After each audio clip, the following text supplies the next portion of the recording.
Cool.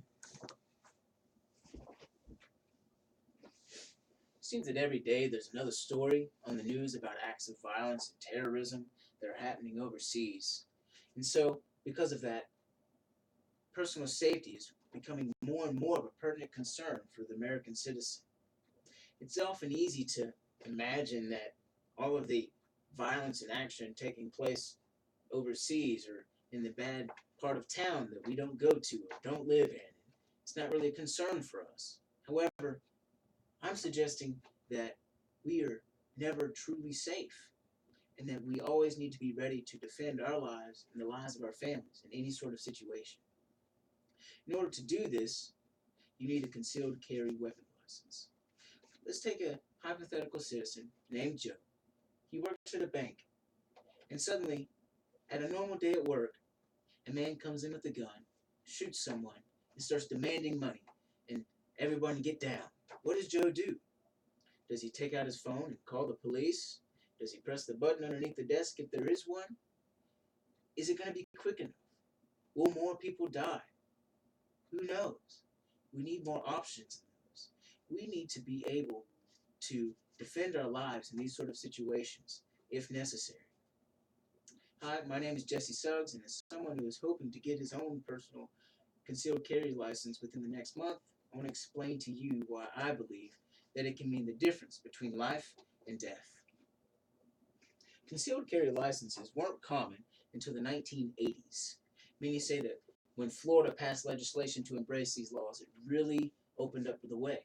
Writer David Yaman from Gun Culture 2.0 states that Florida did not invent shall issue laws, but it opened the floodgates for a massive expansion.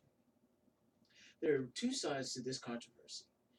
One side that claims the more concealed carry licenses there are, the less crime there is because it's being stopped earlier on in activity. Then there's the other side that claims that the more concealed carry licenses there are, the more guns there are in the hands of criminals to do these acts in the first place.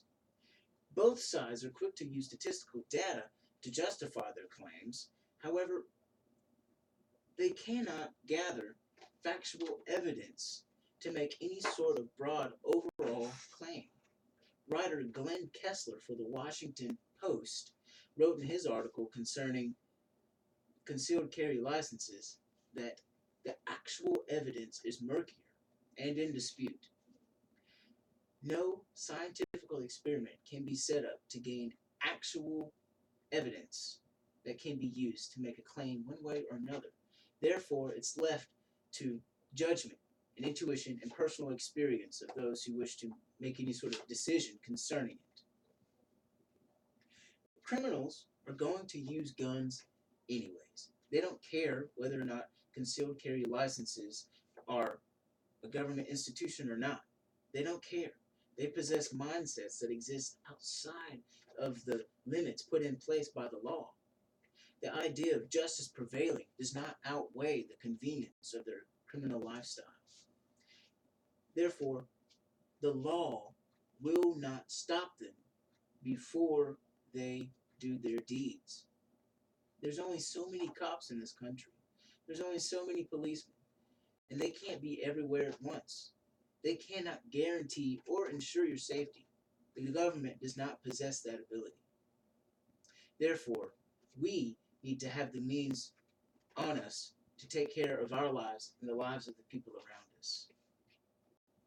Richard Stevens, a lawyer in Washington, D.C., and author of the book Dial 911 and Die, writes in an article for FEE that anyone who puts their faith in government assistance in these times of crises are putting themselves in a place where they could surely die. Those who pursue CCWs are concerned for their safety. Anyone who is willing to go through the trouble of paying the money and going through the training is not someone who's interested in using that privilege to end someone else's life on a whim. They understand that it's not a toy and it's not cool. It's a necessary tool to ensure safety. The Crime Prevention Research Center, in a report issued in 2014, states that Florida, the state which has issued the most concealed carry licenses at a whopping 2.64 million licenses, has only revoked 168 of those 2.64 million licenses over that span of time since 1987. That is an incredible gap that shows the responsibility of those that pursue these licenses. We should have the right to choose whether to carry or to not carry as American citizens. There has to be proper training and adequate training in order to get these licenses. It needs to be issued by military officers or policemen to ensure that those who are carrying these guns are using them as they're intended to be used. And most times, in extreme situations, the carriers won't even need to fire a bullet. Just the sight of a gun will send a criminal on his way. No one wants to test their luck against the slug.